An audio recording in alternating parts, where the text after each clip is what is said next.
नमस्कार, good morning. मैं हूं श्रद्धा। आप देख रहे न्यूज 18 मध्य प्रदेश छत्तीसगढ़। बुलेटिन की शुरुआत करेंगे। गुना में बीती रात यात्री बस में कुछ दहशतगर्दों ने जमकर उत्पात मचाया है। शिवपुरी से इंदौर जा रही यात्री बस में बैठने की जगह को लेकर कुछ युवकों का विवाद बस के कंडक्टर के साथ हुआ, जिसके बाद युवकों को नीचे उतार दिया गया। इसी नोकझोंक में बदमाशों ने अपने दूसरे साथियों को बुलाकर बस में को फिल्मी स्टाइल में ओवरटेक किया और बाईपास पर रोककर ड्राइवर कंडक्टर के साथ मारपीट की। बस में जमकर मारपीट हुई। यात्रियों ने पुलिस में चारों आरोपियों के खिलाफ मामला दर्ज करा दिया है। तो फिल्मी अंदाज देखने को मिला है गुना में, जहां पर कुछ दहशतगर्दों ने जमकर उत्पात मचाया है। क्या हुआ था? तो सर का गेट खुल जाए तो फिर तो हमारी सवारी के ऊपर जुल्म हो जाता। अगर गेट खुल जाता तो हमारा क्या होता भैया, आप बताओ। जनता तो वैसे ही मर जाती। बस वाले की गलती है। बस वाले की गलती नहीं है, बिन की गलती है। तो गोले वाले लूटने के चक्कर में होंगे। हाँ, लूटने मोटने के चक्कर खुल जाए तो हमारे बाल बच्चे किधर रोते हैं, नहीं होती है। हमारी भी तो कोई नहीं, हम जैसे हमारी भी तो कोई इज्जत नहीं बैठ के हमने क्या करा? किसने क्या करा? बस क्या फोड़ी? कुछ कायम प्यार से होता तो प्यार से बात करता। जब हम कुछ बोलते उसको निंदा करते, सवारी होती उनकी सवारी का भी निंदा करते। साधन चले तो हमें मार के फेंक दे रास्ता में। रास्ता वाले हमसे एक्सीडेंट करते हैं, मर जाए। हमारे बच्चे का कोई कुछ काम से जा रहा है, कुछ भी कर देते हैं, जा रहा है। मार पीट कर देते, हम क्या करते? हम क्या करते हैं? हमारे साथ तो कोई को कमाने के लिए खड़े होगा रोड। मंगराना मेरी मौत की जिम्मेदार है, मैं भी बोल रहा हूँ। मेरे को इन्हें धमकी दी है जान से मार। अच्छा, आप लोग ये बताओ, इसकी कोई गलती है क्या? कोई गलती नहीं है, बोला कोई गलती नहीं। कुछ गलती नहीं है, उसकी गलती है पूरी। मेरे को जान से मारने की धमकी दे रहा है। सचिन कह रहा है जान से मारूंगा तेरे को, गोलू और वो बीरू मंगराना। विकास हमारे संवाददाता हमारे साथ जुड़ चुके हैं। विकास, इतने हौसले बुलंद हैं इन बदमाशों के, आए दिन कोई ना कोई घटना सुनने को मिलती है और यहाँ तो हद हो गई। फिल्मी स्टाइल में उत्पात मचाया और लोगों का कहना भी सही है कि हमारी सुरक्षा की जिम्मेदारी किसकी है? अगर बस का दरवाजा खुल जाता तो फिर हमारा क्या होता? जी जरूर, आप बिल्कुल सही बात कर रहे हैं श्रद्धा, क्योंकि बेहद फिल्मी स्टाइल में इस पूरी घटना को अंजाम दिया गया। केवल सवारियों के ना बैठ पाने के कारण, केवल सवारियों को कुछ जगह ना मिल पाई, उस चक्कर में इन दहशतगर्दों ने जो यहाँ पर उत्पात मचाया, बेहद शर्मनाक और बेहद गंभीर मामला है। ये बस, मैं आपको बता दूं श्रद्धा, बस शिवपुरी से इंदौर की तरफ जा रही थी, जिसमें रास्ते में रोककर कुछ लोगों ने रोका कि उनकी सवारियों को बैठना है। जो जगह नहीं मिली तो बस चालक ने उस बस को आगे बढ़ा दिया, जिसके बाद में कुछ लोगों ने बस को ओवरटेक किया और बस को ओवरटेक करने के बाद उसमें जो दहशत मचाई, जो हंगामा किया, उसके बाद पूरे मामले में बड़ा यहाँ पर काफी गंभीर मामला देखा गया। सवारियों में इतनी ज्यादा दहशत थी कि महिलाएं अपने आप को इतना असहज महसूस कर रही। इन महिलाओं के साथ भी यहाँ पर बदतमीजी की गई। तो पूरे मामले में अब पुलिस ने 4 आरोपियों के खिलाफ में मामला दर्ज जरूर कर लिया है, लेकिन कहीं ना कहीं सवालिया निशान सुरक्षा की व्यवस्था पर जरूर उठता है, क्योंकि ऐसे मामले आए दिन यहाँ पर देखे जाते हैं। सड़क पर यात्री बसों को टारगेट किया जाता है, तो ऐसे मामलों में अब गंभीरता का परिचय कुछ देना पड़ेगा। निश्चित रूप से कुछ ऐसा आगे कुछ कानूनी कार्रवाई करनी पड़ेगी कि ऐसे आए दिन जो मामले देखने को मिलते हैं इन पर रोक लग सके। कुछ पता चल पाया वो दहशतगर्द, वो लड़के कौन थे, कहां से आए थे? कुछ उनकी गाड़ी से, जिस तरीके से उन्होंने ओवरटेक गाड़ी को किया, तो कोई गाड़ी वगैरह, कोई नंबर प्लेट, कोई भी क्लू अब तक मिल पाया है? नहीं, इस पूरे मामले में 4 लोगों का आरोपी बनाया गया है। 4 लोगों नामजद आरोपी बनाया गया है। 4 की फिलहाल गिरफ्तारी नहीं हो पाई है, लेकिन 4 लोग जो इसमें आरोपी बनाए गए हैं, उसमें गोलू रघुवंशी, सचिन रघुवंशी, वीरू रघुवंशी और एक बबलू यादव, ये जो 4 लड़के हैं, इन 4 लोगों को नामजद आरोपी बनाया गया है। तो पुलिस ने चारों के खिलाफ में दहशत की, उत्पात बलवा की मामला धाराओं में मामला दर्ज कर लिया है। तो इसमें फिलहाल जो फरियादी पक्ष है, कंडक्टर और ड्राइवर, इनकी तरफ से ये मामला दर्ज किया गया है। तो अभी फिलहाल आरोपियों की तलाश जारी है। जी, बहुत बहुत शुक्रिया आपका तमाम जानकारी देने के लिए। और एक बार फिर से उत्पात मचा है, जिसके बाद फिर से कानून व्यवस्था पर सवाल खड़े हो चुके हैं। शुक्रिया आपका।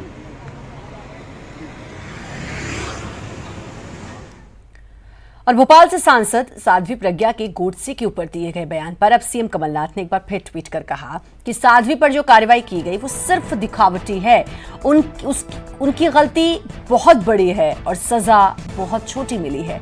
बीजेपी को चाहिए कि वो साध्वी को पार्टी से बाहर का रास्ता दिखाए। साथ ही साध्वी संसद में अपने बयान पर माफी मांगे। उन्होंने कहा, राष्ट्रपिता के अपमान के लिए देश कभी बीजेपी को माफ नहीं करेगा। आपको बता दें कि परसों भी मुख्यमंत्री ने ट्वीट करके ये लिखा था कि पीएम और राष्ट्रीय अध्यक्ष ये तय करें कि वो ये स्पष्ट करें कि वो किसके साथ हैं, गोडसे के साथ या फिर गांधी जी के साथ। बीजेपी सांसद ने एक बार फिर से गांधी के हत्यारे गोडसे को देशभक्त बताकर अब बवाल मचा दिया है, लेकिन इस बार उनका बयान उन पर ही भारी पड़ गया। सवाल यह भी कि क्या साध्वी पर की गई कार्रवाई काफी है? अति निंदनीय है।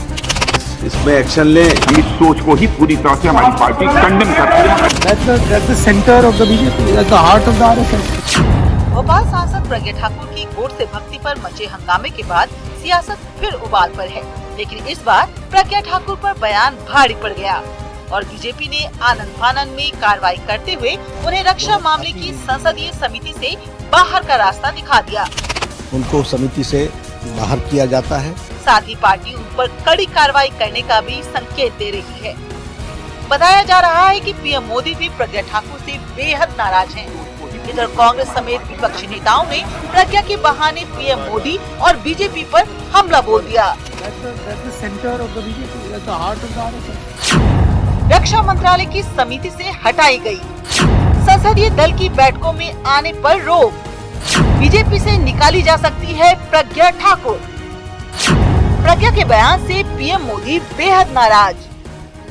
सांसद प्रज्ञा ठाकुर ने संसद में बयान दिया है, वह अति निंदनीय है।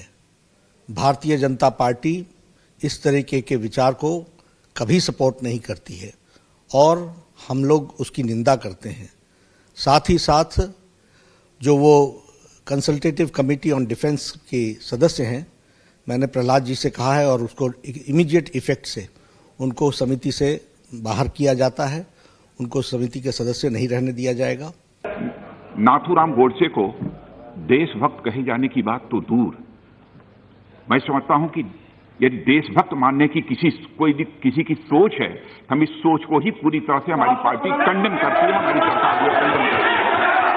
उनके प्रति चाहे कोई किसी भी दल का हो, किसी भी जात का हो, किसी भी मजहब का हो, महात्मा गांधी को सभी अपना आदर्श मानते हैं। I already told them I don't comment on what I said. But still she continuously वो यही बात कही जा रही है। पहले भी मना के प्रधानमंत्री ने। That's the heart of the BJP, ना? That's the center of the BJP. That's the heart of the RSS. What can I say? ये तो सिर्फ दिखाने के लिए है ना, ये तो पहली मर्तबा नहीं कहा, बार बार कह रहे हैं। इससे उनकी ज़हनियत का अंदाजा होता है कि वो महात्मा गांधी के दुश्मन हैं और उनके कातिल के चाहने वाले हैं। बीजेपी के राष्ट्रीय प्रवक्ता शहनवाज हुसैन ने प्रज्ञा ठाकुर पर लिए गए बीजेपी के एक्शन पर कहा है कि पार्टी राष्ट्रपिता का अपमान बर्दाश्त नहीं कर सकती। देखिए, भारतीय जनता पार्टी किसी भी शर्त पर बापू का अपमान बर्दाश्त नहीं कर सकती। नाथूराम गोडसे हत्यारा था, उसने बापू की हत्या की, उसकी प्रशंसा कोई भी करे, जाने अनजाने में ये स्वीकार नहीं है। एक नहीं अनेक बार ये संदेश दिया गया है, इसलिए पार्टी ने कार्रवाई की है। इधर भोपाल में भी मंत्री पीसी शर्मा और गोविंद सिंह ने प्रज्ञा ठाकुर के बहाने केंद्र पर हमला बोला। पीसी शर्मा ने कहा कि भोपाल का दुर्भाग्य है कि प्रज्ञा ठाकुर यहाँ से सांसद हैं। कि प्रधानमंत्री जी इसमें एक्शन लें और मैं तो कहूँगा इनकी सदस्यता खत्म कर देना चाहिए। और भोपाल का दुर्भाग्य है कि एक ऐसी महिला यहाँ से सांसद चुनी गई है।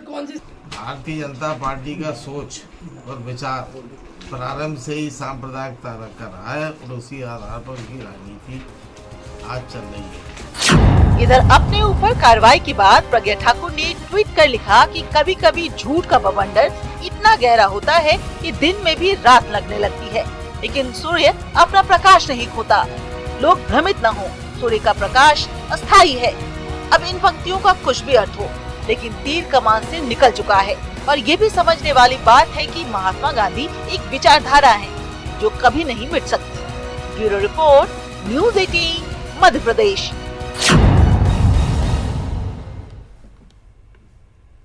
और लोकसभा में आज हंगामे के आसार हैं। साध्वी के मुद्दे पर आज हंगामा हो सकता है। कांग्रेस निंदा प्रस्ताव लेकर आ सकती है। साध्वी प्रज्ञा के बयान पर अभी भी सियासी घमासान जारी है। आज भी लोकसभा में हंगामे के आसार। कल भी लोकसभा में हंगामा हुआ था, कांग्रेस ने वॉकआउट भी किया था और कांग्रेस की एक ही मांग है कि साध्वी को पार्टी से हटाया जाए। आपको बता दें कि साध्वी पर क्या एक्शन लिए गए। रक्षा मंत्रालय की समिति में जो उनको जगह दी गई थी उससे वापस उनको बाहर कर दिया है। दूसरा, संसदीय दल की बैठक में उनको शामिल नहीं होने दिया जाएगा। लेकिन साध्वी ने जो गलती की है उसके लिए ये सजा नाकाफी है, ये कांग्रेस का कहना है और मुख्यमंत्री कमलनाथ ने भी ट्वीट किया है। हालांकि बीजेपी की हम बात करें तो बीजेपी भी एक सुर में इस पूरे बयान की कड़ी निंदा तो कर रही है। लेकिन अगर बीजेपी ने कोई ठोस कदम नहीं उठाया तो बीजेपी के लिए भी ये मुश्किल बहुत ज्यादा बढ़ जाएगी, क्योंकि पहले भी कोई ठोस कदम ना उठाने का नतीजा आज बीजेपी को भुगतना पड़ रहा है। और अगर इस बार भी बीजेपी ने कोई ठोस कदम नहीं उठाया तो आने वाले समय में भी बीजेपी को इसका खामियाजा भुगतना पड़ सकता है।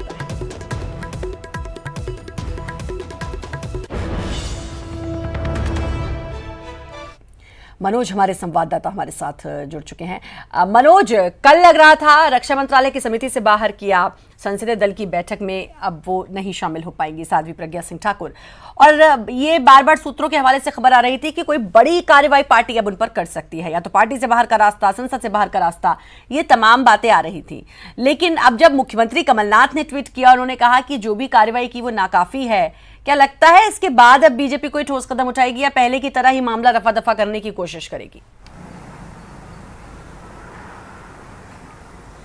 जी बिल्कुल, बीजेपी के संगठन में एक प्रक्रिया है कार्रवाई की, और उसी प्रक्रिया के तहत पहले तमाम प्रतिबंध और तमाम समिति से हटाने का काम संगठन स्तर पर किया है। ऐसा तमाम बीजेपी के पदाधिकारियों का कहना है, संगठन के पदाधिकारियों का कहना है, नेताओं का कहना है। लेकिन जिस तरीके से कांग्रेस लगातार इस बात को लेकर मांग कर रही है, कल दिन भर राजधानी भोपाल के साथ प्रदेश भर और देश भर में कई जगह पे साध्वी प्रज्ञा ठाकुर के खिलाफ प्रदर्शन हुए और उनकी सदस्यता समाप्त करने की मांग की गई। और ये भी कहा गया कि जो बीजेपी कार्रवाई कर रही है वो काफ़ी नहीं है, बड़ी जो सज़ा है वो मिलनी चाहिए और छोटी सज़ा उनको दी जा रही है। खुद कमलनाथ ने ट्वीट करके कहा कि बीजेपी को इस पर बड़ी कार्रवाई करनी चाहिए, क्योंकि उनका जो कृत्य है वो माफ़ी लायक नहीं है, और जिस तरीके से उन्होंने अपमान महात्मा गांधी का किया है, सदस्यता उनकी निरस्त करनी चाहिए। इस तरीके की मांग पूरी कांग्रेस की तरफ से उठ रही है। तमाम मंत्रियों के कल बयान सामने आए थे, उन्होंने एक ही स्वर में ये बात कही थी कि सिर्फ दिखावे की कार्रवाई बीजेपी करती है, क्योंकि लगातार इस तरीके का, चाहे वो शहीद हेमंत करकरे हो या फिर बाद में जिस तरीके के उन्होंने विवादित बयान दिए थे, उसको लेके पार्टी स्तर पर सिर्फ दिखावे की कार्रवाई की जाती है, और ये पूरा प्लानिंग के तहत किया जाता है बीजेपी के द्वारा, माहौल बनाने के लिए, मुद्दों से भटकाने के लिए। इस तरीके के आरोप कांग्रेस के नेताओं के द्वारा लगाए भी गए थे। लेकिन अब तमाम कांग्रेस के बड़े नेता, चाहे वो पार्टी के हो या संगठन के हो, तमाम कांग्रेस के नहीं बल्कि एक सुर में सभी पार्टियां, जो विरोधी पार्टियां हैं, सभी एक सुर में इसका विरोध कर रही हैं और सभी का कहना है कि ये निंदनीय है, जो कि वाकई में ये निंदनीय है। अब देखना है आज क्या क्या हंगामा होता है लोकसभा में। मनोज, आप बने रहे हमारे साथ। और कमलनाथ सरकार का एक बड़ा फैसला, चिटफंड कंपनियों के खिलाफ एक अभियान चलाया जाएगा। राज्य स्तरीय समन्वय समिति में ये फैसला लिया जाएगा और लिया गया है, जल्द चलाया जाएगा चिटफंड कंपनियों के खिलाफ अभियान। तो कमलनाथ सरकार ने एक और बड़ा फैसला लिया है। मनोज हमारे साथ जुड़े हुए हमारे संवाददाता। मनोज, एक और बड़ा फैसला लिया है ताकि चिटफंड कंपनियों के खिलाफ अभियान चलाया जा सके।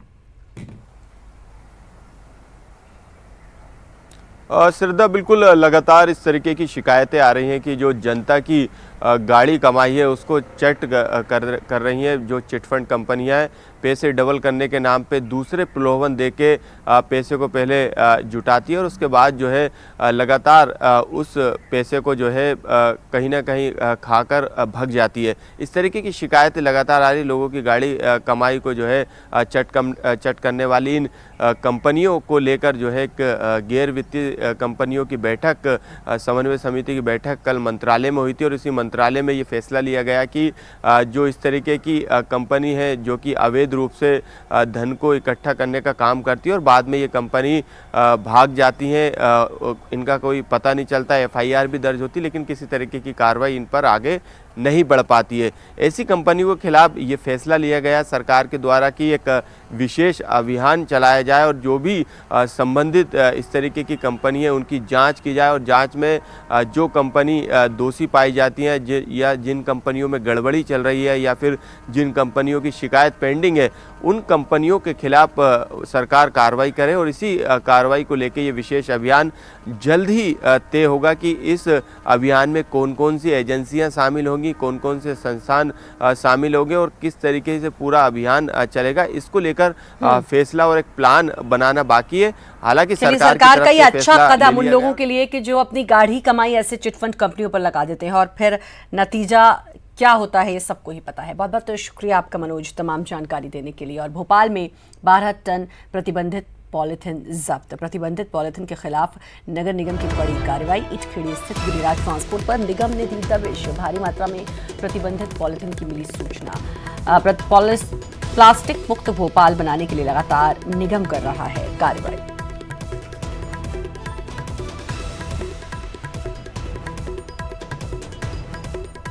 तो प्रतिबंधित पॉलिथीन मिली है, 12 टन प्रतिबंधित पॉलिथीन मिली है और नगर निगम प्रतिबंधित पॉलिथीन के खिलाफ लगातार कार्रवाई कर रहा है। और इटखेड़ी स्थित गिरिराज ट्रांसपोर्ट पर निगम ने दबिश दी। भारी मात्रा में यहां से प्रतिबंधित पॉलिथीन मिली है की सूचना मिली थी। प्लास्टिक मुक्त बनाने के लिए भोपाल को लगातार निगम ये कार्रवाई कर रहा है।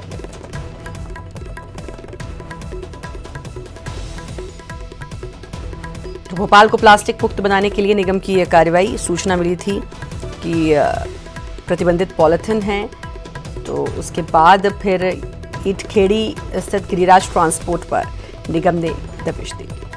जितेंद्र हमारे संवाददाता हमारे साथ जुड़ चुके हैं। जितेंद्र, प्रतिबंधित पॉलिथीन जब्त ताकि भोपाल स्वच्छ हो सके।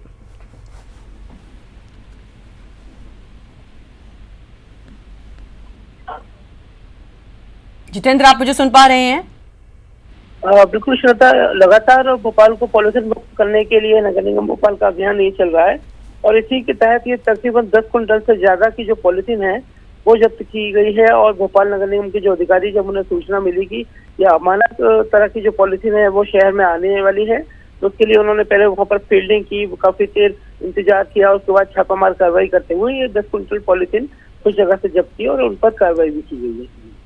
जी, बहुत बहुत शुक्रिया आपका तमाम जानकारी देने के लिए। वक्त ब्रेक का जल्द हासिल।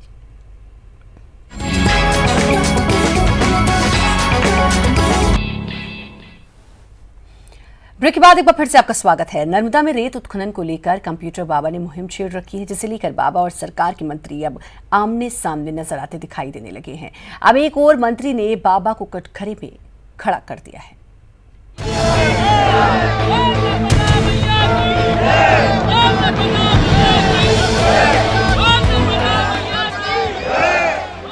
बूढ़ा बाबा उनका दौरा कब शुरू हुआ, कहाँ शुरू किया, कहाँ धरना दिया और बगैर बताए कैसे धरना खत्म हुए, जांच कर। रेत माफिया के खिलाफ कंप्यूटर बाबा की निगरानी की बात खुद कांग्रेस के मंत्रियों को रास नहीं आ रही है।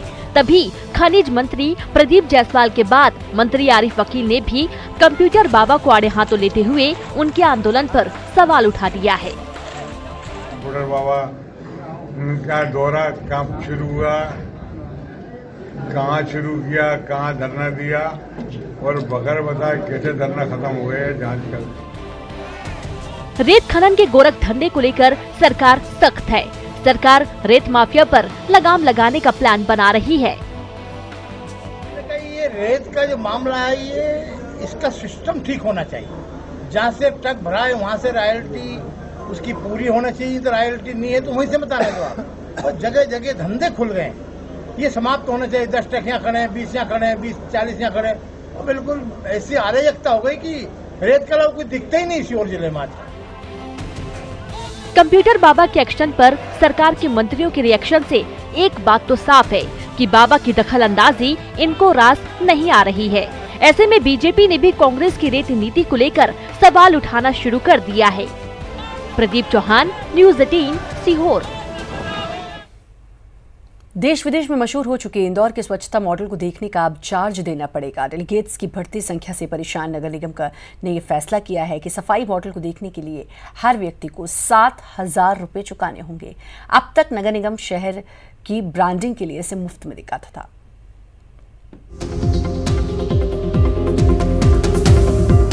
इंदौर में स्वच्छता मॉडल को देखने और समझने के लिए अब फीस चुकानी पड़ेगी। जी हाँ, डेलीगेट्स की बढ़ती संख्या से परेशान होकर नगर निगम ने ये फैसला किया है कि सफाई मॉडल को देखने आने वाले हर शख्स को अब 7,000 रुपए चुकाने होंगे और इसके लिए बाकायदा एक शेड्यूल भी जारी किया गया है। अभी तक हम लोग सभी की फ्री में विजिट करा रहे थे, लेकिन हमें लगता है कि जब इंदौर ने इतना अच्छा काम किया है तो उसका कुछ न कुछ हम लोगों को मॉनिटरी बेनिफिट भी होना चाहिए। इस चीज़ को दृष्टिगत रखते हुए हम लोगों ने 7,000 रुपये प्रति व्यक्ति का चार्ज लगाया हुआ है और जितनी भी बड़ी टीमें आती हैं उनमें हमें 1 लाख से ज़्यादा की इनकम भी होती है। नगर निगम की मेयर इस मामले में कुछ भी बोलने से बचती दिख रही हैं, तो नगर निगम में नेता प्रतिपक्ष फौजिया शेख इसे गलत बता रही हैं। अभी मुझे पूरी जानकारी नहीं, जानकारी लूंगी उसके बाद बताऊं। नंबर 1 आया, पूरे देश में चर्चा है। उस मॉडल को सारे शहर अपनाना चाहते हैं, परंतु जो त्रुटियां इंदौर में की गई है उस त्रुटि को वो लोग भी, मेरा निवेदन है कि फॉलो नहीं करें और शहर में अनावश्यक शुल्क, चाहे बाहर के लोग हों, चाहे शहरवासी हों, चाहे शहर के बाहर के लोग हों। इंदौर स्वच्छता रिपोर्ट में चौका लगाने की तैयारी में है। निगम के अधिकारी और कर्मचारी शहर को स्वच्छ बनाने में लगे हुए हैं। ऐसे में डेलीगेट्स की मौजूदगी से अधिकारियों का समय और निगम का पैसा खराब हो रहा था। अब चार्ज वसूलने से निगम ने नुकसान की भरपाई का तरीका खोज लिया है। अरुण त्रिवेदी, न्यूज़ 18, इंदौर। क्रिकेट में कोई खिलाड़ी सैकड़ा लगाता है तो लोग खुश होते हैं, लेकिन प्याज ने सैकड़ा लगाया तो आंसू निकल आए। रिपोर्ट।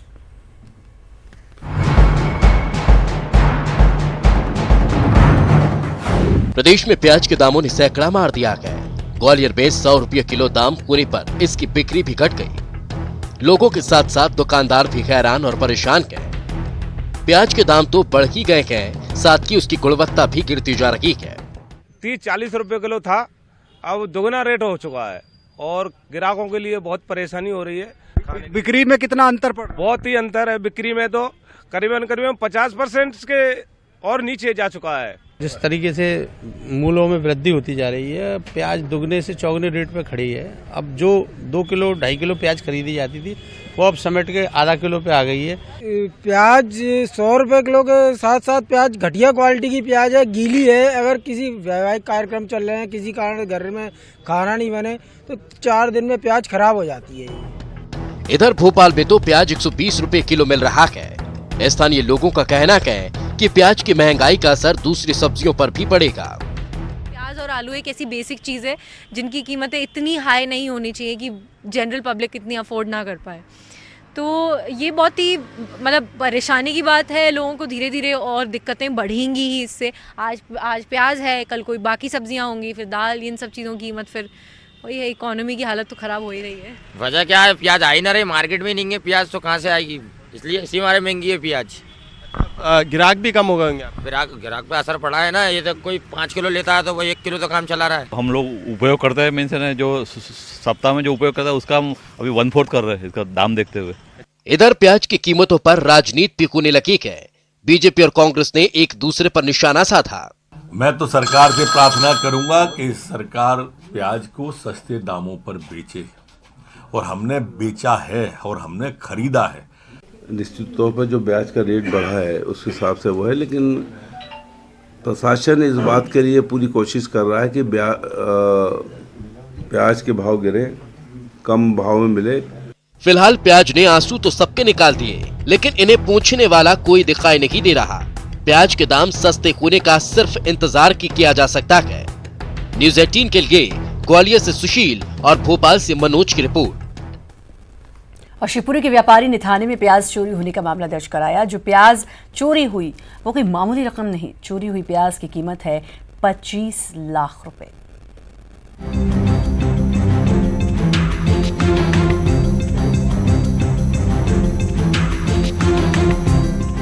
शिवपुरी में लाखों की प्याज चोरी का अनोखा मामला सामने आया है।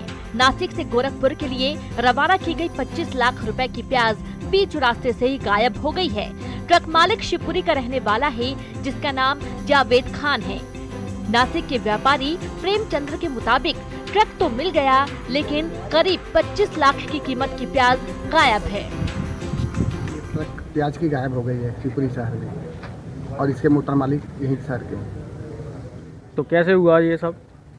मोटर मालिक ने ही गायब किया है। पूरा सा गया आपको उनको? कन्फर्म है। तो ट्रक मिला आपको? हाँ, ट्रक मिला है, आपके थाने में खाली ट्रक मिली है, आपके थाने में वो जमा है। तो ट्रक मालिक का नाम क्या है? जावेद। ट्रक चालक का कहना है कि वो प्याज से भरा ट्रक शिवपुरी तक लाया था और उस ट्रक को जावेद को सौंप दिया था। मैं सेठ को ट्रक दे के चला गया घर पे। 1-2 दिन बाद शुक्ला जी का मेरे पास फोन आया कि वो माल नहीं पहुंचा। मैंने कहा साहब सेठ को पता होगा, मैं तो अपने घर चला गया सेठ के हवाले ट्रक करके। बस इतनी बात है। फिर ये शुक्ला जी भी आ गए, फिर ये व्यापारी वगैरह सब आ गए रिपोर्ट करके। शिकायत के बाद पुलिस ने ट्रांसपोर्ट मालिक जावेद के खिलाफ मामला दर्ज कर लिया है। पुलिस अब जांच की बात कह रही है। 25 लाख की प्याज कहां गायब हो गई है, इसकी पड़ताल चल रही है। अशोक अग्रवाल, न्यूज़ 18 शिवपुरी। और इसी के साथ फिलहाल इस बुलेटिन में इतना ही। बाकी खबरों के लिए लगातार बने रहिए न्यूज़ 18 मध्य प्रदेश छत्तीसगढ़ के साथ।